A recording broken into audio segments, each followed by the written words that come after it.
It's the Ed Lover Show. It's Power 105.1. Mr. Wesley Snipes is in the building.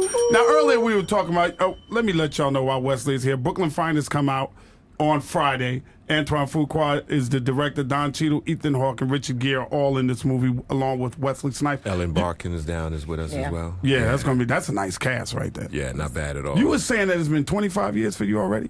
I think I've been in the game since, making films since 81, something like that. 80, 81. Has it been that long? Time. Wow, dog. Yeah. But, you know, because we were talking a couple of weeks ago about them doing something to commemorate the Hoyt Skimmerhorn station where the Bad video was shot. Right. And I don't know, I mean, when you're starting out, you do a lot of things, but you had to know the enormity of doing a Michael Jackson video. I mean, do you have any memories from that? Or it was at the time, that format was still very new. And literally, I was supposed to work maybe 3 or 4 days on the production, and it turned out to be like 3 weeks, 3.5 weeks I was there.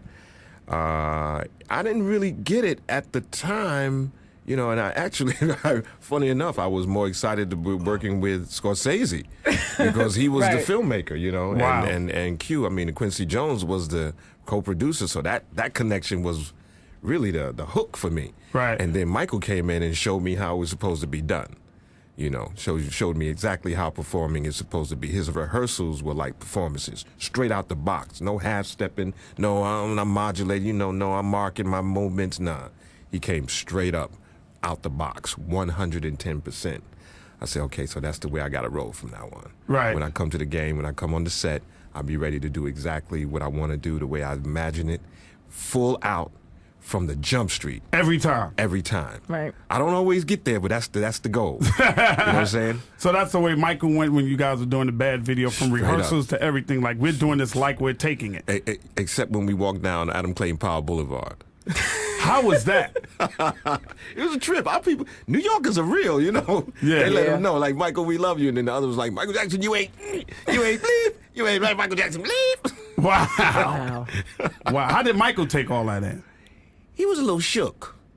Yeah, he was a little shook for a while, you know. Actually, he didn't even know that I was an actor. He thought I was, like, from the neighborhood. And really? I had been recruited for the day. Right. He was like, you know, are you scared? I was like, Mike, I live here. Nah, man, I'm not scared. Are you? He was like, yeah, a little. I was like, damn, I'm supposed to be your boy. And I'm supposed to be a leader of the game. Now I'm being recruited to be the bodyguard now. Right. You know? Wow. And that was your first time meeting Michael? That was my first time meeting Michael. Wow. And then after that, subsequently, we met many times around the world. Uh-huh. And, man, I met him one time in South Africa, and we was sitting in this palatial space, and he happened to be there. I happened to be there. We sat up, and we started talking and chopping it up. We chopped it up for like 3 hours. Uh-huh. And he had a list of books lined up all along the floor. And I looked over and I said, yo, Mike, you know, people just sending you stuff like that. He says, no, that's what I read. I mean, he had everything from the autobiography of Malcolm X, Eat to Live. He had Sri Aurobindo, Krishnamurti. Uh-huh. I mean, like these exotic books, you know, that you would never imagine Michael was down with. Right. And we sat there 3 hours, man, chopping it up about all of this, from metaphysics to psychology to how the black man is treated. And I was like looking at him like, how the black man is treated? I'm telling you, it was a trip. Eat to Live by Elijah Muhammad? Yes, sir. Wow. Yes, sir. Mike, people don't know about Mike on the real. Mike had a consciousness that could blow your mind, and he could recite things that would blow your mind as well. Mm-hmm. From like the street corner stuff. Really? Straight up. But he also knew that his power was in entertainment. I guess that's what he knew, man. And he was definitely trying to heal the world in his own way. About it. No Michael question. Jackson, man. He healed me. Yeah, definitely. Wesley Snipes is in the building with us on Ed Lover Show, y'all, on your Power 105.1.